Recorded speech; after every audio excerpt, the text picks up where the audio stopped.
All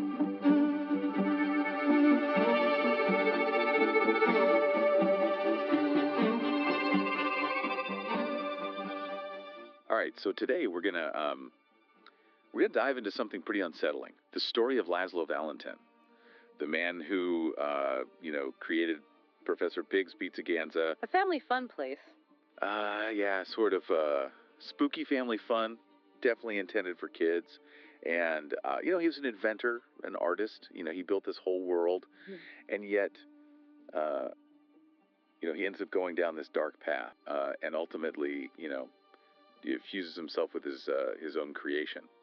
Yes, his animatronic creation. Yeah, Professor Pyg, this creepy mascot character. It's a disturbing transformation. Yeah, and so to try to understand what happened, what led him to this point, what drove him to make this decision. Yeah. We've got a lot of material to work with. We've got police files from the time, some news reports, even a commercial for the restaurant. Oh wow. From back in the 90s. Okay. And even some writing from Batman, like from his observations about Valentin, and then this really personal message that Valentin recorded for his son before everything happened. Okay. So yeah, a lot to get through. A lot of different perspectives. Exactly. Yeah.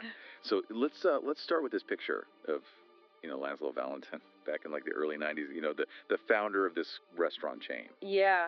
I mean, that's what really struck me is just from that early promotional material. Yeah. Professor Pyg's Pizza Ganza was really trying to be this spooky but fun place for kids. Yeah, like a haunted house, but for pizza. Right, exactly. Like they had these, bizarre pizzas in a haunted playroom. Oh yeah, and the commercial mentions like a mad science lab. Oh, right, like some kind of, playful danger, but all, presented as this entertainment for kids. It's so weird. It's like a strange mix of themes, Yeah, and you gotta wonder what that was like back then, This wasn't just a place to get a slice. Right. It was this whole experience centered around this creepy Professor Pyg character. Yeah, and what's interesting is even back then there were these whispers of something darker, Really? Yeah, we've got these records observations from, someone pretty familiar with Gotham's underbelly, mentioning these rumors of people being murdered and then their bodies put inside these like huge doll-like figures. Oh, that's creepy. Yeah, and what's really strange is that this same observer also recognized Valentin's skill as an engineer, like how impressive his technology was, even suggesting he might try to adapt it for his own purposes. Huh. That's a disturbing contrast. It is. It's like, you've got the creator of this seemingly innocent, kid-friendly place. Right. But then there's this connection to these horrific possibilities. Yeah, what do you make of that? Well, it makes you think about, how innovation can exist alongside or even mask this much darker reality. Right. It's like the technical skill was undeniable. Like it even caught the attention of Batman. Exactly. But then you have these news reports detailing Valentin's sudden disappearance. And then the Pizza Ganza shuts down, like, almost immediately. Yeah, and the reasons they give are just, faulty animatronics and this horrible accident with a child. Yeah, it sounds like the business was falling apart without him there. Yeah, and the community was so shocked. Really? Because this place was like a beloved institution for them. Makes you wonder what kind of pressure Valentin might have been under. That's what I was thinking. Like, did he just snap? Or... Yeah, like what pushed him over the edge? Well, and that's where this message to his son comes in. Right. Just heart-wrenching, Really? Yeah, he talks about facing something dangerous, something coming for me, and that he needs to change to survive. Like fundamentally change. Yeah, and this is where we start to see the truly horrific nature of his decision. So what struck you about the tone of this message? Well, you can just hear the internal conflict. Yeah. He admits that his dream, this Pizza Ganza, came at a terrible cost. He says, too many risks taken, too many lives lost. Oh, God. And that's not the language of a purely joyful inventor. Right. There's definitely some guilt there haunting him. Exactly. Yeah. And then it gets even darker because he talks about relying on Professor Pyg one last time, knowing that it will cost him his humanity.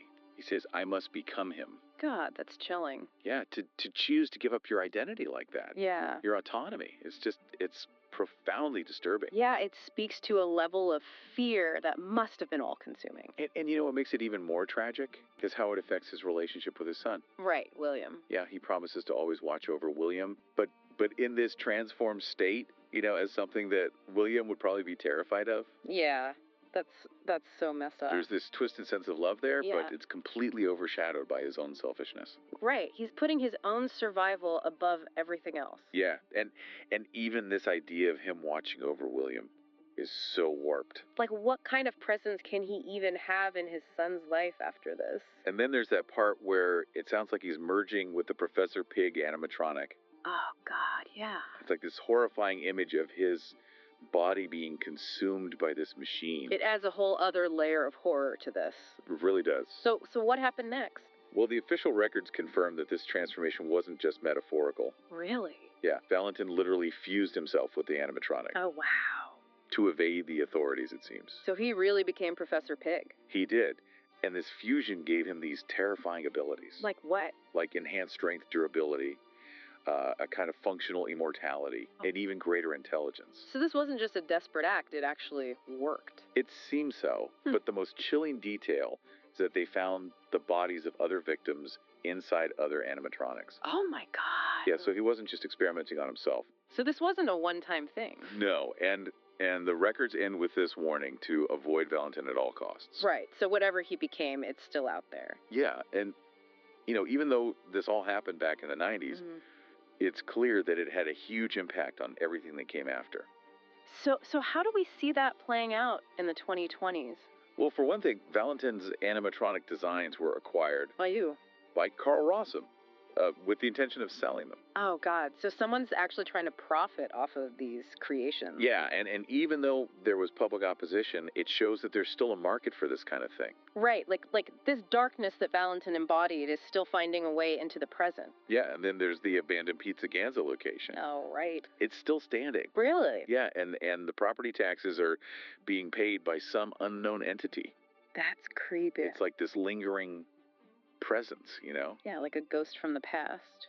And then, of course, there's the annual memorial held for Valentin's victims, which really underscores the lasting trauma he inflicted on the community. Yeah, these weren't just accidents.